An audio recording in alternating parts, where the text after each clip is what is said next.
Well, hello, beautiful friends.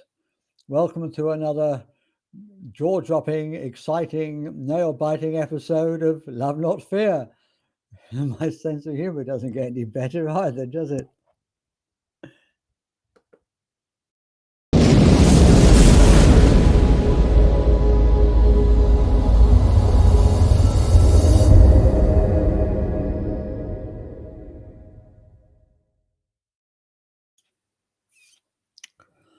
So, I'm here on my own this week. Paul is indisposed, so sorry about that. So, where am I? Well, I'm down in Glastonbury, having a wonderful chill out couple of weeks. House sitting for some friends and herding cats, having a wonderful time. So, all in all, I'm afraid it's been a very hectic day today. Enjoying myself, so I haven't actually prepared a lot, and Paul hasn't been able to come tonight. So we'll probably make it quite a short one. I'm just going to put the chat on, so anybody out there who wants to talk to me, you're very, very welcome. As usual, if you want phone in, you can use WhatsApp or Facebook Messenger if you want to phone in and talk about anything, talk about anything, whatever's on your mind. Just save me from talking to myself for an hour or half an hour or whatever it turns out to be. I went into the street today. Street is the next town. It's only a half-hour walk, 20 minutes walk. But it was peeing with rain, and I just decided to get the bus back. And so I went to the bus stop, and I sat and I waited for the bus, and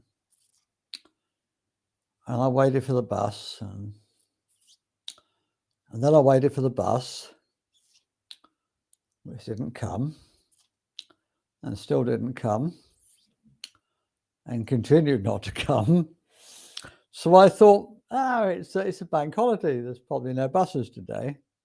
So I just continued to walk back to Glastonbury. No big deal.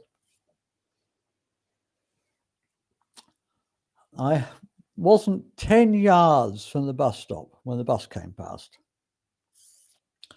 Now, that reminded me of a story that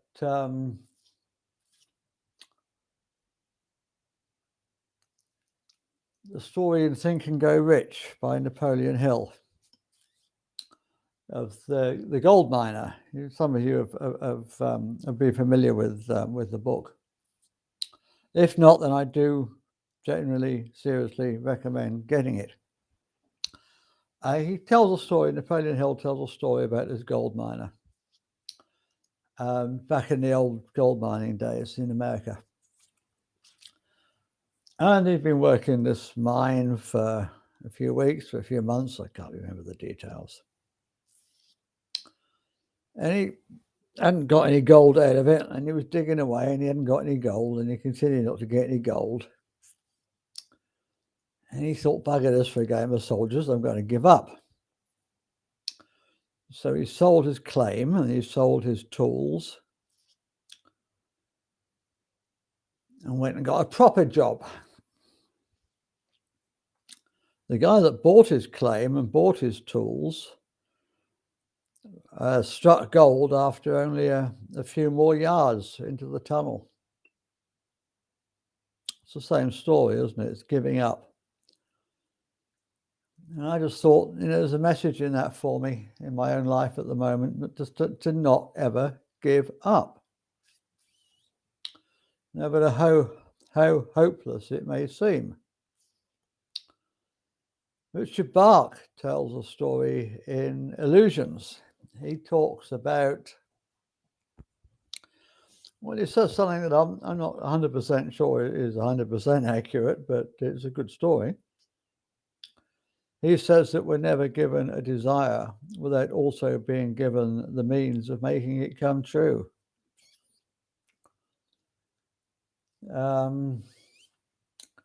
Well, I was here in Glastonbury for the first time, which is about a year ago, 11 months ago. I was sitting down at a lovely pond that I like, and just sitting, chilling out. It was evening time. I was watching the fairies. Okay, you might not believe in fairies, but the spirits of nature. Okay, just feeding the spirits of nature. And there was a yellow-tipped butterfly climbing up a stalk, a grass stalk, to lay its eggs. And it had a broken wing. It had a damaged wing. And it kept climbing up this grass stalk, and almost getting to the top and falling off because it lost its balance because it had a damaged wing. And I watched it do this 3 times, 4 times, 5 times. And eventually, because it didn't give up, it got to the top and it laid its eggs. It's the same story, isn't it? You just don't give up. If something matters to you, if it's important to you, if it's important enough to you, you don't give up, no matter how hopeless it may seem. Now, the other side of the coin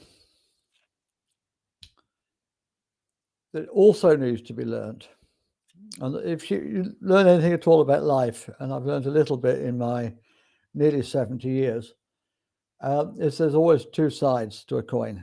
There's 2 different things going on. There's a dichotomy of things going on. And to find the truth is to find out where these 2 opposites, apparent opposites, intersect. And the other side of the coin, to never give up, is to never become attached. The Buddhist philosophy in particular talks about attachment.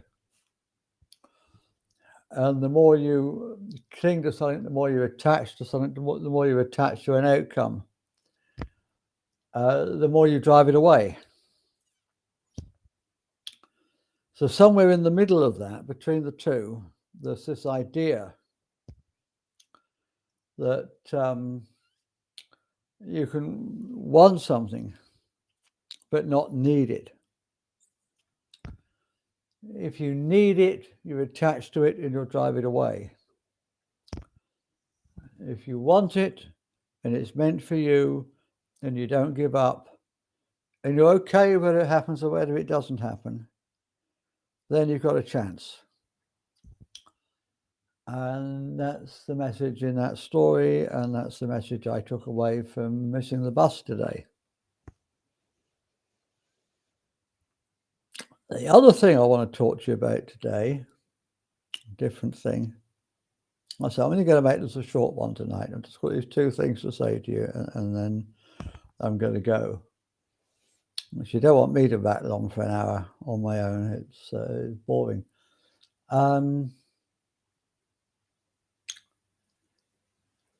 Basic law of attraction stuff, really.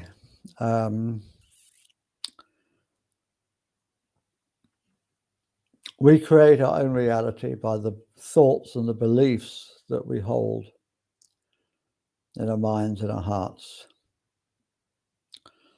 There are 8 billion people on this planet, more or less, plus billions and billions of other species.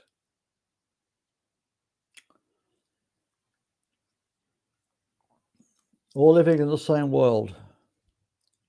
Really? Or are we all living in 8+ billion other worlds?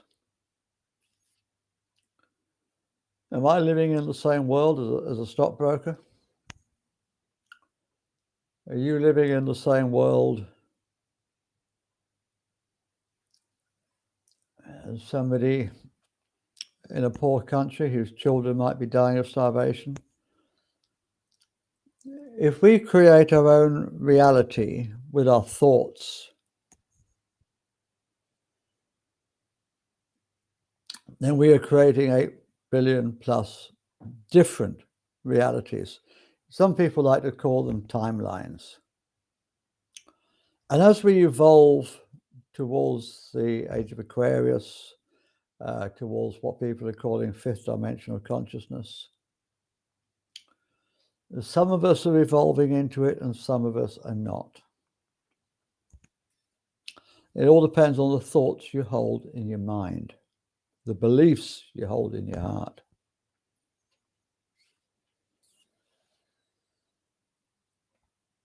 It's okay to look at the world and look at all its faults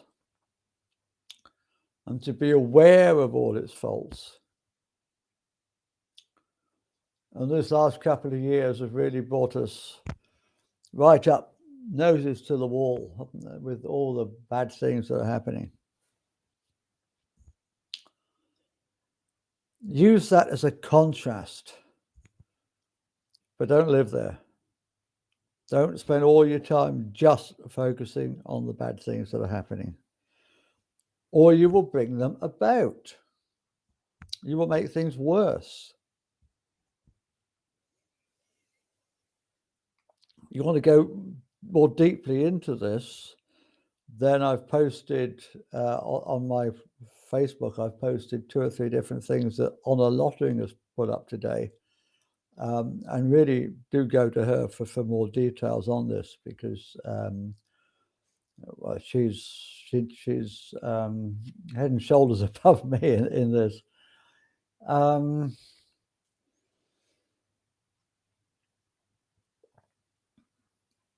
We live on such a beautiful planet. And I don't care if it's a globe or a flat plane, because I know that it's neither. It's a mental construct. And you can imagine it any way you like. Whatever way you want to imagine the world, so it will be for you. And it's the same with the more esoteric aspects of life. Whatever you believe, so it will be for you. And that's really my message tonight. If you believe that the Kabbalah are out to get you, then they'll probably get you. If you believe that you can rise above all that they can't touch you, not denying the facts. I'm not asking you to deny the facts. I'm not asking you to close your mind to the facts. I'm not asking you to close your eyes to what's really going on. I'm not saying that. Just don't dwell on it. Don't focus on it. Don't make it the main thing that you think about all day and all night. And a lot of truthers on the internet, I'm afraid, are really focusing on it. We live in such a beautiful world, full of so many beautiful, helpful, loving people. Yeah, sure, there's a few arseholes. And some of those arseholes are really nasty. I'm not saying that they don't exist. I'm not saying they're not there. But the more we focus on the good people in our lives, the people who love us and who want to help us, not on the past, not on the lovers who've hurt us in the past, not on what the politicians are doing, not on what is happening in Ukraine or in Russia. Yeah, be aware of those things and investigate and find out the truth behind the fake stories in the internet, on the mainstream media. Absolutely. But don't dwell there. Some people never look beyond that. They just live there all the time. You look at the memes that some people put on social media, and it's all negative. It's all fear. Yeah, I post stuff now and again to make people aware of what's going on. But I try to balance that, or overbalance it really, with positive messages about all the good people in the world, all the loving people in the world, and what a lovely planet this is. Honor Lottering is a seer, or what some people call a remote viewer. And she has seen, in meditation, she has seen things that most of us never dream of. She's seen the paradise world that we're trying to create. And she's also seen the darker aspects. She's seen the reptilians. She's not trying to say those things don't exist. She's just saying, as I'm saying now, focus on the good. Now, I've got a little story I tell sometimes. I've told it before on here. Some of you would have heard it before, some of you won't. When I was about 15, and yeah, I know that was a very, very long time ago, while dinosaurs still roamed. Yeah, I'm 70 this year. I've always known, I've always had this gut feeling. I was born with this gut feeling that things are going to change, that a new age is coming, that a better world is coming. And I've always known that I'm here to, in my own small way, to help to create that new world.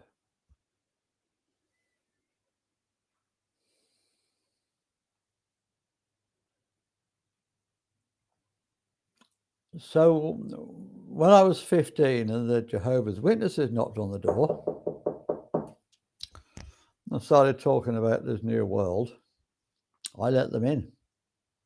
I listened very attentively. And although I don't want to knock anybody's religious beliefs, and if you're a Jehovah's Witness, then I respect your beliefs, although I don't share them.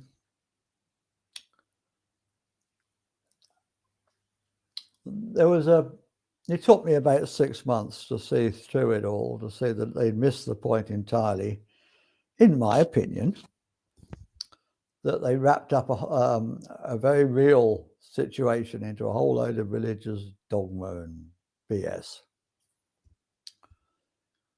And they totally missed the bigger picture. Well, that's just my opinion. But they had a magazine, I expect they still do have a magazine, I expect it's the same magazine, called The Watchtower. And one thing that stuck in my mind all these years, all these decades, was some of the art, the pictures, the illustrations in that magazine. Yeah, there were some dark illustrations. Of very much, a lot of it has come true. A lot of the things they predicted for what they called the end of the world, or no, they didn't call it that. What do they call it? The end days, or whatever it is they call it. I don't know. It's a long time ago since I was involved in all that. But a lot of the things that they showed have come true. It's pretty obvious, really.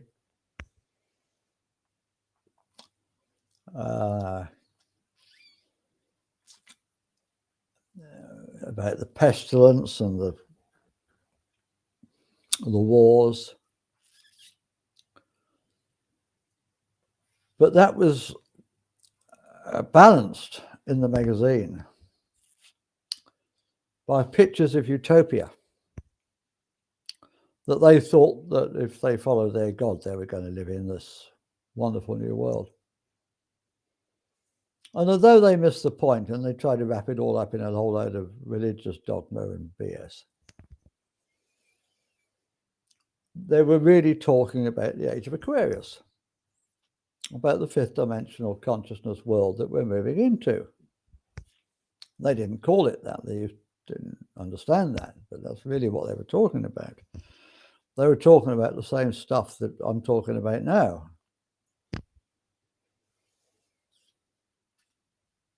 And they had these beautiful pictures of this utopia, of happy families living in this agrarian paradise.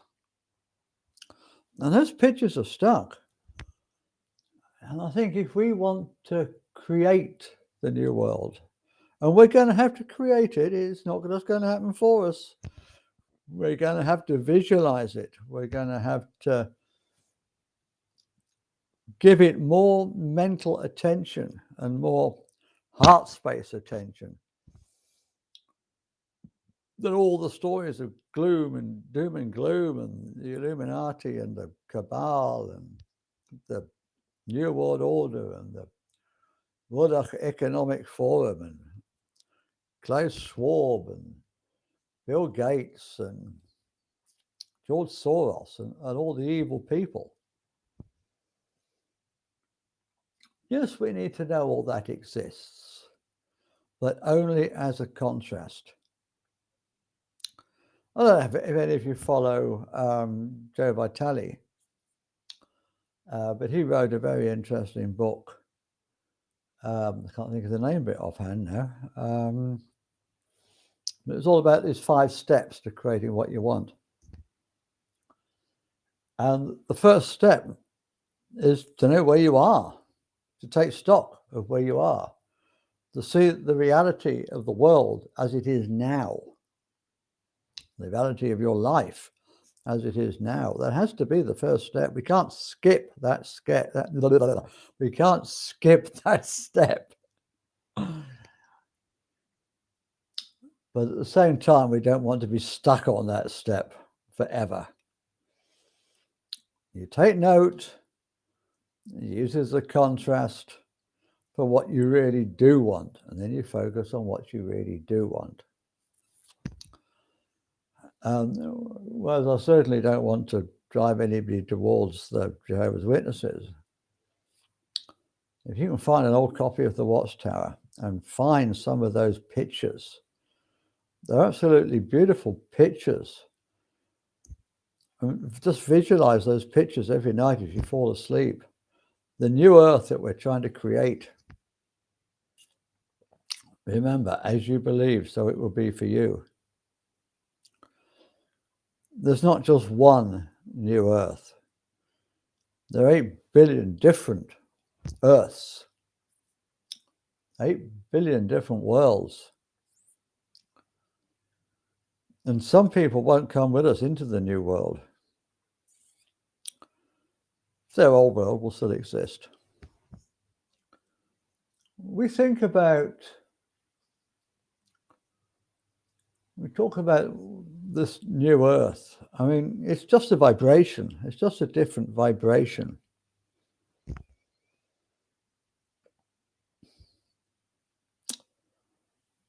And I mean, some people have elevated consciousness now, elevated levels of, they vibrate at a higher level, and they see things that most of us don't see. Most children see these things, but of course they're told they're imaginary.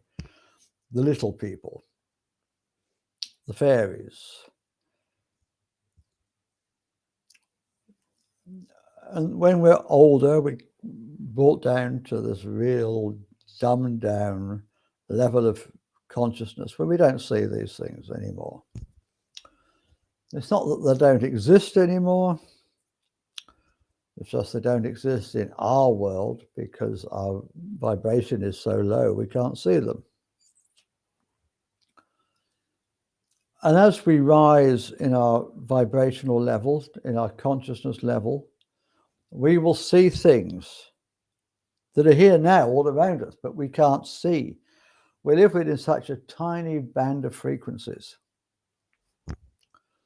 of visible light and of sound. Tiny, tiny infinitesimal band. And I'm going to be talking a lot more about this next week. I did promise I was going to talk about sound healing this week. I'm going to leave that till next week now, because I really want to bounce that off of Paul when he's here. I don't just want to lecture you about it. I mean, that's boring. So with your permission, I'm going to leave that until next Monday. And then we'll talk more about the actual range of frequencies that we can hear and the range of frequencies that we can see. But it's just a tiny, tiny slither of what's actually out there. And people talk about all these mythical beings. Well, I don't know, maybe some of them exist on these other levels of vibration. So when we talk about going to fifth dimensional consciousness or to the age of Aquarius, that's what we're talking about. We're talking about raising our vibration so that we can be aware of different things and become less aware of some of the low vibrational things. Doesn't mean they'll cease to exist. It's just that we won't be aware of them. So really, that's all I want to talk to you about today. Yeah, I've been going for half an hour, which I think is enough for most of you to listen to me waffling on. And again, full-time apologies for being a short show this week. Be a proper full-length show next week. So I love you all very much, and see you all again next week. Namaste.